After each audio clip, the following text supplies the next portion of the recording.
Synthetic leather. Sobrang lambot. Ang laki niyan, boy. So may idea kayo. Laki niyan. Yato na sa wakas mga kakwento. Mafia boxing na gloves na ginamit ng Pride ng San Fran sa Agusan del Sur na si Melda Silent Assassin Fardo, ipinakita na. Gloves ni Fardo, malaki na at madaling masira pa.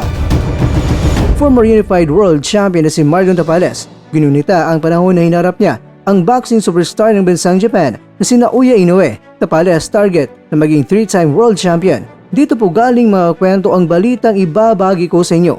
Kaya tara, kwento na!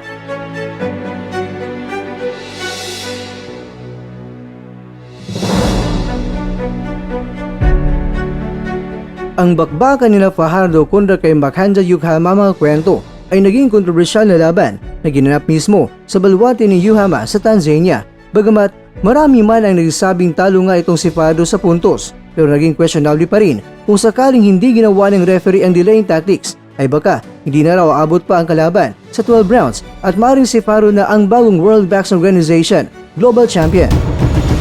Pero ganun pa man mga kwento, nangyari na ang nangyari at itong si Fardo nga ay natalo via unanimous decision. Ito ang dalawang sunod-sunod na pagkatalo ni Fardo. Sa laban mga kwento, hindi lang mainit na usapin ang delaying tactics na ginawa ng referee at sa nakakalitong timer nila dahil nasari na rin mga kwento ang usapan. Ang gloves na ginamit ni Fardo, kung ating titingnan mga kwento ay talagang makikita natin na mas malaki talaga ang sinuot na gloves ni Fardo kontra yan sa kanyang kalaban. Tila, tama nga ang boxing promotions na mafia boxing dahil parang na mafia nga ating kababayan dito. Yan naman, may courtesy po tayo mga kwento sa Gloves and Glory Boxing Stable. Yan sila ang dahilan kung bakit nakita natin ang malaking gloves ni Fardo. Punit ka agad. Synthetic. Ayop yan. Ang laki niyan, boy. So may idea kayo. Well mga kwento, malaki nga ang gloves ni Fardo at kitang-kita na napakadali lang pala masira ang gloves na yan. Kaya naman ang naging pabirong reaksyon ni Fardo ay sinabi niya na sparring lang pala daw.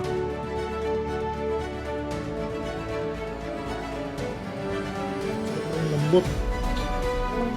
Ang laki niyan, boy. Samantala, ito naman ang ating mababasa sa official social media account ni Tapales at sinabi niya na 1 taon na ang nakalipas. Tinanggap ko ang hamon at nanghasa maging mahusay habang hinarap ko ang numero 1 na pound-for-pound superstar na si Naoya Inoue para sa undisputed super bantamweight world titles. Nagsanay ako ng gusto at binigay ang lahat para sa aking bansa, pamilya at mga tagahanga. Sa araw na iyon, si Inoue ang mas mahusay naman na laban. Ang buhay ay tungkol sa pagkuha ng mapanganib na pagsubok. Kung nabigo ka, babalik ka lang ng mas malakas.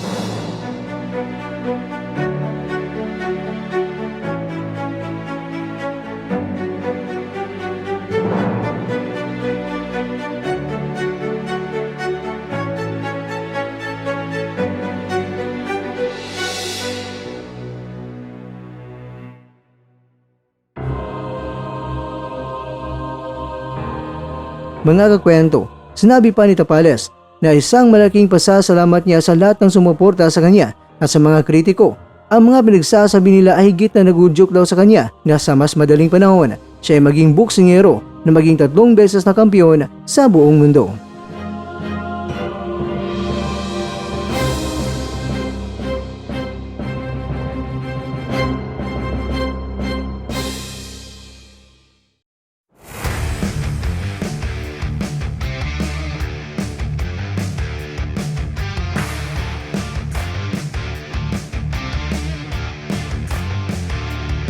Si Miel. Putang ina, sobrang kapal. Synthetic leather. Punit ka agad. Synthetic. Ayop yan. Size 12 yata ito eh. Sobrang lambot. Ang laki niyan, boy. So may idea kayo. Laki niyan. Hindi 8 ounce yan. Na mafia.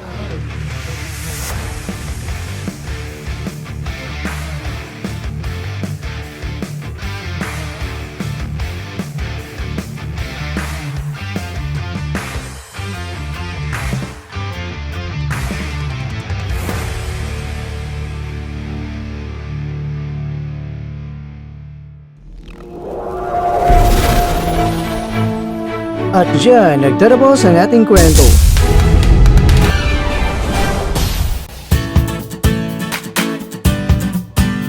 Maraming salamat mga kakwento sa inyong panonood. Pero baka naman mga kwento ay nagustuhan niyo po ang kwento natin ngayon. Baka pwede niyo po akong mabigyan dyan ng like, subscribe at pa-click na rin sa bell button.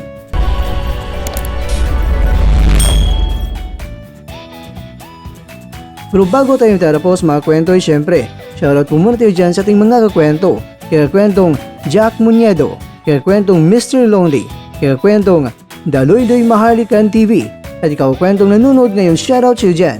Bueno, hanggang dito na po muna ang ating kwentuhan at abangan nyo lang po ating susunod na video. At dito lang po yan sa isang channel na kung saan maaring ito'y mga kwentong di pa na kwento sa inyo.